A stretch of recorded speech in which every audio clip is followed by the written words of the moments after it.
Estamos aquí escuchando a Andrónico Rodríguez junto con Sergio Vega, a quien le quiero dar la bienvenida, presidente del Colegio de Politólogos de Santa Cruz, a quien quiero consultarle primero en términos generales. ¿Cómo lo ve a Andrónico Rodríguez usted, Sergio? Bienvenido. Placer. El placer es mío, gracias, un honor estar acá en su medio.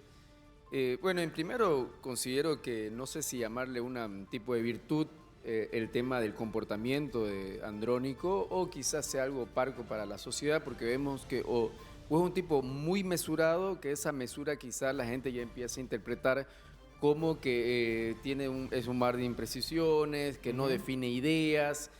Sin embargo, también parte de su comportamiento, su mesura, es que calcula demasiado, ¿no? O sea, Andrónico puede escuchar a una persona decir incoherencias, pero no le sale esa impulsibilidad como viene a ser Evo Morales, ¿no? Que es, o sea, Evo es impulsividad al 100%, ¿no? Todo el tiempo va chocando y la gente en nuestro escenario político está acostumbrado a los radicalismos. Así, aquí le encanta que la gente, o sea, sea extremo, ¿no? Que al líder lo consideran un tipo bien, con un relato muy fuerte, muy chocante, que vaya en contra, que tenga rasgos desmarcados en contra de algún grupo, un sector. Claro. No hay blanco o negro, no hay plomo, es blanco o es negro. ¿Eso quiere la gente, piensa usted? O más que todo, específicamente hablando de la izquierda, piensa que tal vez lo consideran tibio a Andrónico Rodríguez porque calcula demasiado y se mesura mucho.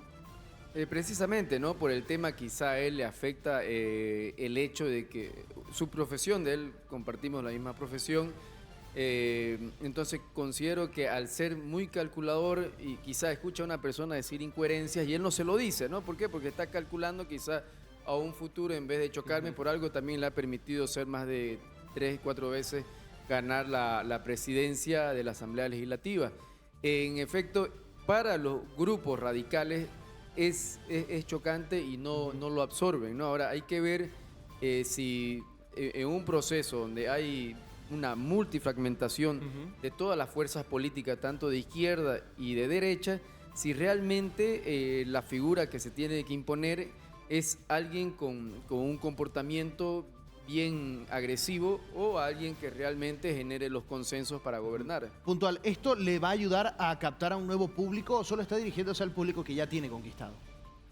Él, en la parte de la entrevista hay una parte muy importante que él aclara, sobre todo cuando habla de su asesor, que sus grandes problemas están en la interna. En la interna a él no le interesa porque los votos conservadores se van a seguir manejando en ese techo de 20 y 18, sino la interna está en cómo volver a recuperar o de una forma ser atractivo para los votos de levismo. Claro. Ahí está, ¿no? Ahí reside, a ese público se está dirigiendo porque sabe que es un número muy importante de electores y bueno, hay que ver, ¿no? Cómo llega a romper ese discurso, esa retórica de Evo del traidor. Hablando justamente de a donde él quiere apuntar, a tal vez los votos del levismo, ¿le va a ayudar estas últimas declaraciones que hizo al respecto del gobernador Luis Fernando Camacho, que lo considera un preso político? Ya salió Eduardo del Castillo a decir que al parecer él es el único candidato netamente de izquierda porque ya Andrónico dijo que Camacho es un preso político. Entonces, ¿esto no le va a perjudicar, piensa usted, a Andrónico Rodríguez en su objetivo? Bueno, yo creo que ahí Andrónico es más sesudo que del Castillo, ¿no?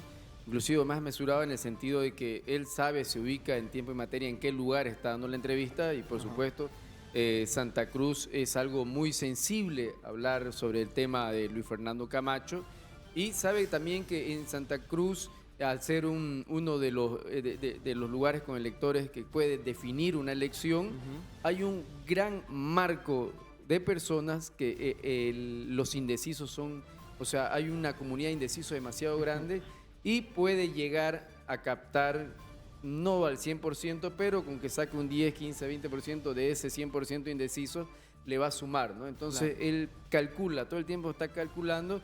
Por supuesto que puede ser inconveniente para él en el tema de los radicales evistas. Claro, a eso me voy, porque tal vez él quiere captar público aquí en Santa Cruz diciendo Camacho sí es un preso político, pero se va a restar votos del otro lado donde tal vez discrepan con sus declaraciones. Sí, pero los extremos, si podemos ver en todo este vaivén de palabrerío que suele decir el expresidente, muchas veces se lo ha visto inclusive a Evo compararse con Camacho, que ambos son perseguidos por la justicia, ¿no? Entonces los polos extremos tienden a atraerse de una u otra manera.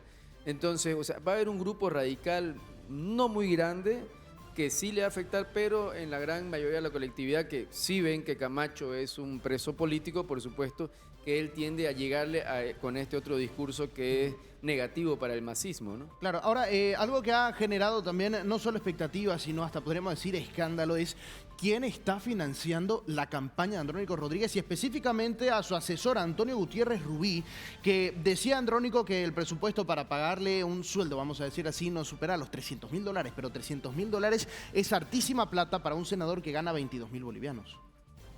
No, de hecho, ¿no? Sin embargo, yo creo que no solamente a Andrónico le empieza a afectar, tanto se habla de una bolivianidad y por supuesto casi todos los equipos tienen asesores extranjeros, ahorita hay españoles, ecuatorianos y hay peruanos trabajando. El de Andrónico es español. Es un español y no, de seguro que no, él no da el dato porque seguramente es mucho más elevado, entonces trata de ser cuidadoso en ese sentido, tomando en cuenta que hay una pregunta muy puntual que le dice, no, Bolivia es un estado de crisis y uno que se está contratando a personeros extranjeros, pudiendo que ese dinero se quede quizá uno de sus analistas, tanto que ellos enarbolan, ¿no?, la soberanía y que se debe tomar en cuenta siempre a los bolivianos, ¿no?, que en Bolivia hay capacidades para llevar. Sí. Entonces creo que por ahí hay contradicciones en su discurso y en la realidad de quienes está contratando, ¿no? Él no fue claro y al caer en estas ambigüedades, ¿piensa usted que tal vez puede generar más incertidumbre en su público votante? Tal vez el no decir o no transparentar de dónde sale la plata, cuánto se le paga, decir, no sé, lo sabe el equipo de finanzas de Alianza Popular. Eso genera, de cierto modo, incertidumbre en la población porque el hecho es que se está hablando de montos económicos, ¿no? O sea, ese es el tema. Y ahorita la crisis que hay en Bolivia, más allá de ser una crisis que uno lo quiere llevar de carácter moral, ético, es una crisis económica, ¿no? Sí. Y por supuesto, guardar ciertos datos, pero también él es puntual en el sentido cuando dice que eso se lo tiene que elevar al Tribunal Supremo Electoral. O sea, se va a transparentar, se tiene que decir cuáles son los gastos, los costos de campaña. Y hay un organismo que eso es parte del Estado de Derecho. O sea, si no hay una ley que lo obligue él a comunicar a la población, no tiene por qué hacerlo, ¿no? O sea, no es un tema de que si es ético o es moral, ¿no? Él se tiene que apegar a nuestro Estado de Derecho, que se tiene que hacer según determine lo que es la normativa. Claro. Ahora, pasando al tema económico, hablando de dólares, Andrónico habló de economía, dijo que va a hacer un acuerdo con exportadores, creará un fondo en dólares, tal vez busque acercamiento con organismos internacionales para poder traer dólares, pero que vamos a seguir dependiendo todavía un buen tiempo del gas. ¿Cómo ve usted toda su visión de economía de Andrónico? Me parece interesante cuando él, ya quizá siendo de izquierda, se sale del planteamiento del extractivismo, ¿no? Y empieza a hablar de nexos con los empresarios, tomando en cuenta que esto no es de desconocimiento, o sea, está en medios de prensa, si uno va un poco al historial. El evismo fue quien en su determinado momento le dio mejores condiciones al empresariado. O sea, les regalaron inclusive un caballo, ¿no? No sé si recuerda un hecho insólito, pero le regalaron. Entonces él trata de captar, porque sabe que el sector empresarial es vital para la economía, ¿no? Es el mayor generador de empleo de la sociedad boliviana, no es el Estado central, no es el sector público. Entonces creo que es importante que esa retórica se vaya escuchando ya de parte de gente de la izquierda, ¿no? Ahora, ya para ir cerrando la entrevista, Sergio, y vuelvo al tema un poco más genérico de todo este análisis. es cómo lo ve usted a Andrónico Rodríguez y su campaña. Andrónico que ha estado esquivando los foros, un Andrónico que ha estado esquivando debates, no estuvo presente en el debate de la Red 1 de Bolivia hace un par de semanas. Entonces, ¿cómo ve que Andrónico no quiere enfrentar a otros candidatos, solo quiere ir por su lado solito dando entrevistas y abocándose a hacer campaña en las calles?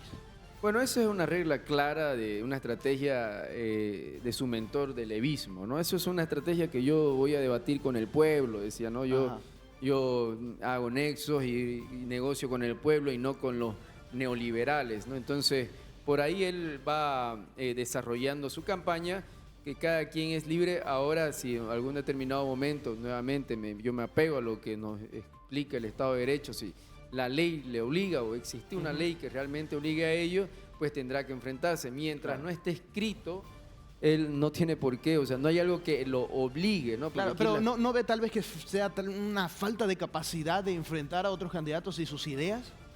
Bueno, mire, la falta de capacidades, por supuesto, la está manejando la oposición, ¿no? ¿Por qué? Porque la oposición necesita que entrar en sus ambigüedades, quizá como no es un tipo, le menciono, tan reaccionario, impulsivo, en ese pensamiento que a veces se pone un poco lerdo en decir sí, empieza a calcular, es visto, por supuesto, como una persona imprecisa, ¿no? Sí. Y ahorita las personas no quieren ver a un candidato impreciso, pero creo que mientras él se apegue, no deja de ser, también por su juventud, ser actualmente el candidato que las mismas encuestas que no le son favorables aún, lo posesiona como con la mayor expectativa a poder llegar a forzar quizá una segunda vuelta. Bien, Sergio, quiero agradecerle por todo el análisis que hemos realizado esta mañana. No, a ustedes las gracias, es un honor estar con ustedes. Ha sido un placer, será hasta la próxima. Eso fue el análisis de la participación de Andrónico Rodríguez en la Caja Negra.